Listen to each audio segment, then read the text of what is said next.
Kindness Can, the podcast, with radio personality Jane Lindley Thomas and psychologist Paul Bushell. Because every act of kindness, no matter how big or small, can change lives. In this series, Jane and Paul hope to enrich your life by giving you practical tools on how to be kinder in your relationships with yourself, with those around you, at home, work, and in your community. Welcome to another episode of the Kindness Can podcast. It's so wonderful to have you with us today. Good morning, Jane. Hello, my love. So lovely to hear your voice. And yeah, it's been quite a year, but I know you and I are the ultimate optimists, always looking for light. And we've had to turn over several stones over the last 18 months. But you have pulled over the most beautiful stone and created the most wonderful space in the world. Tell us about the Rejoyce collection. Well, first of all, I love that you love the Rejoyce collection as much as I do, because it is a very special and healing place. So, yeah, I think it was probably the middle of July. When was it? This year? Gosh, I don't know about you, but COVID has left my brain. I have no sense of time. But no more timeline, no compass. No, not at all. I mean, I said to my kids the other day, remember when Bubby fell off Oliver's skateboard, my nephew, and they were like, yeah. And I was like, geez, that's like 2 years ago. And they were like, Mom, it was like 3 months ago. Like, really? Like, I actually have no comprehension of time. But July this year, I was jumping on my rebounder, as you do, looking into the cupboard, and I just saw all these beautiful clothes that I'd collected over the last couple of years. And I think, being afforded the wonderful opportunity of going to wonderful and exciting events through my time at East Coast Radio, I'd never be seen in the same outfit twice. And also, every day I'd get ready and go to work, whatever show I was hosting, and always make sure that I was dressed properly. And people would often say to me, like, you don't work on TV, you work on radio, no one can see you. And I was like, but I can see me. And I would always dress like I could go to the oyster box and have a hot tea afterwards if I needed to. So many beautiful clothes I collected, and I've thrifted my whole life. I got the love for thrifting from my mum. I have so many happy childhood memories in secondhand shops with her.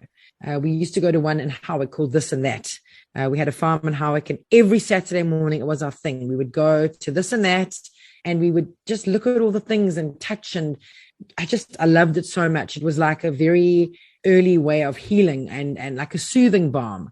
So July, jumping on my rebounder, looking into my cupboard, seeing all these beautiful clothes and thinking, my gosh, what am I going to do with all of these clothes? I mean, I don't know where they're destined, but they're not being worn on my body, and I've got to do something with them. And it was that day I went and sat on the beach with our very good friends, Fee and Dino. We took the kids down to the water's edge. We were chatting. I remember we were sitting on this like big log on the beach, and I was saying, I really miss my gran, Joyce, and I've got all these clothes and I don't know what to do with them. And she said, what about the name Rejoyce? And I was like, oof, that's amazing. Like Rejoice, as well as Joyce, and also things regarding Joyce. And I thought, my gosh, imagine if I hung up a rail and put these beautiful clothes in a space and invited women in. And that is really where it started. I think the idea came to me on the 5th of July, and I was up and trading by the 19th. Gosh. I am a huge fan of the Rejoyce collection. It actually has become problematic to our work, because whenever I arrive for a meeting, we have to spend the first 30 minutes of our time together with me magpieing through the Rejoyce collection. Yes.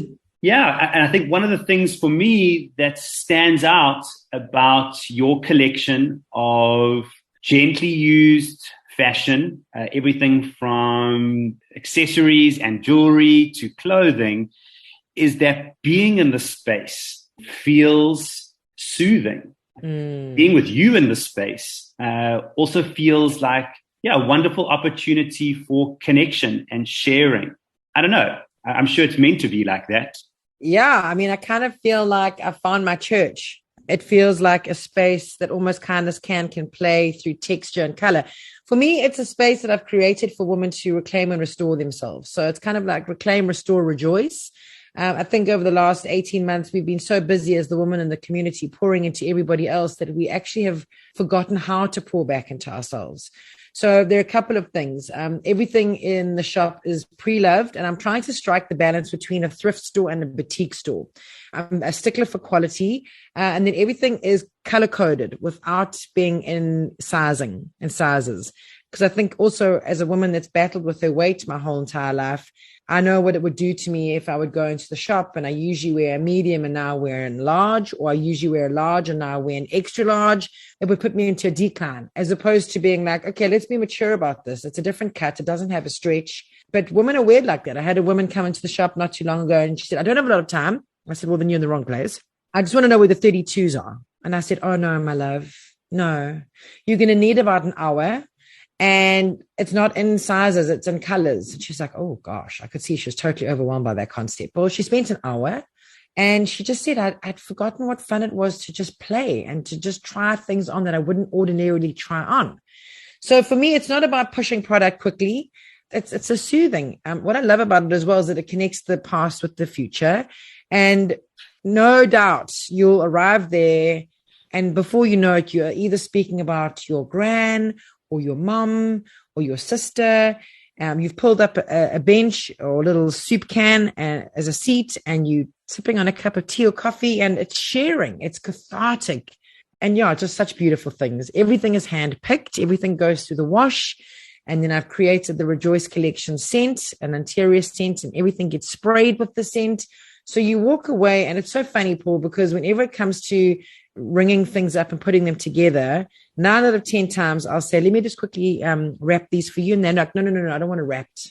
And I'm like, but why? You would wrap it and tie it up for your sister or for your mother or for your best friend. Why wouldn't you do this for yourself?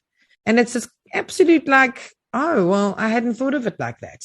And then the response once people have been here of, I got home and I sat in my bed and I untied the things that I had collected for myself. So it's a full experience. It's carving out the time, because I think, again, women are either making pediatrician appointments or making sure that the garden's being serviced. It's kind of like I acknowledge that I can carve time for myself. So just making the appointment is one, and it is open by appointment only. Making the appointment, B, getting there, then spending an hour with yourself, on yourself, for yourself, and then going home and retrieving the treasure that you have collected for yourself. It's healing. It is so, it's special. Hey, I love it as much. It's absolutely special. Your packaging is so gorgeous. The items that I have bought there for the wonderful woman in my life, the opening up of it and the scent, I think it's just it's a beautiful extension of that experience. But while you're talking, a word that pops out for me is the word play. And I think that really stands out for me when I've come there. It's kind of got like that childhood feeling of letting go and letting your imagination run wild and just playing and then connecting with all the memories of your childhood when you did do that.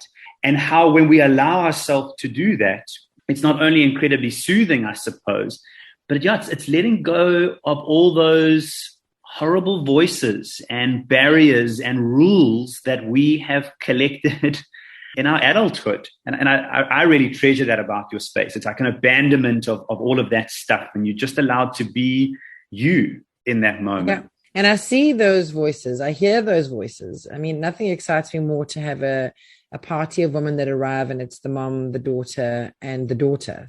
So 3 generations. And hands down, the oldest generation in the room is the most critical. They're walking around saying, I hate my arms. They're walking around saying, I never show my knees. They are the ones that say, look at these veins. Oh, I could never wear that. And I think we just need to be so mindful as being the generation in the room that the others look up to, because of course, then I hear the daughter who's in her 30s or 40s speaking like that. And of course, the 18-year-old is looking at that and using that as a gauge. We just got to be so careful the way we speak to ourselves. And a lot of the time, I hate to say that when people arrive, their perception of themselves is so unkind. It's super critical. Hey, it is just, it's hard sometimes for me to listen to. And I have to hold myself back from not jumping in and saying, oh, don't be ridiculous, or you're beautiful. I mean, by the end of it, we all adjusting each other's bra straps and saying that color looks amazing on you. Why don't you try that belt with those shoes? And, that's what I also love about the space. As I said to my husband, I don't even know why we've got a change room, because the beams have seen more boobies than the change room has, because people arrive there very kind of insular in their parties. By the end of it, it becomes this real sisterhood. And, 2 weekends ago, we had 2 18-year-old girls in there. And by the end, they had exchanged numbers. The one girl was from Glenwood and the one girl was from Nottingham Road. And they had spent an hour dressing together and helping each other. And they left with a new friendship. And that for me is also just so extremely special in this time where we've been so isolated and kept away from each other, that we still gravitate towards that. You look lovely in that. Hey, can I have your number? I think as your friend, I think that you have managed to bring two loves of your life together and merge them in a space where they can just flourish. Love of color and fashion, but also of soul and heart and connectedness. And I'm so in awe of your space, but so proud to call you my friend, that you've created this, this beautiful space in the world. If someone wants to book an appointment, how do they do that? I think the best place to go is to follow my page on Instagram, the Rejoyce Collection, REJOYCE. If you'd like to find out how you can get corporate vouchers for the ladies in your business on their special birthday or anniversary. And speaking about anniversaries, for the men, I have a hubby's helper voucher where you can buy a preloaded gift card, and then your lady can book a session to come and see me and shop with me and be with me. As I say, I recommend an hour. Saturdays and Sundays, book up really quickly, but I also do open by appointment during the week. You can also drop me an email, hello@lovejlt.com. Well, I know what I'm getting my mom for Christmas. You're amazing. And thank you for all your love and support always, Paulie. I so appreciate it. No, absolutely. Such a special place in the world. Speaking of Kindness Can, Jane and I have put together a new talk, which we feel really proud of. It's called The Collection of Kind Stories, where we showcase the wonderful stories of love and kindness that we've been so lucky to collect over the last 3 years of doing Kindness Can, and we would just love to share it with you and your team. So go over to our webpage or drop us an email at info@kindnesscan.co.za, and let's make some magic. Yeah, absolutely. Lots of love to you, Paulie. Go well. You've been listening to Kindness Can, the podcast. Find out more at kindnesscan.co.za.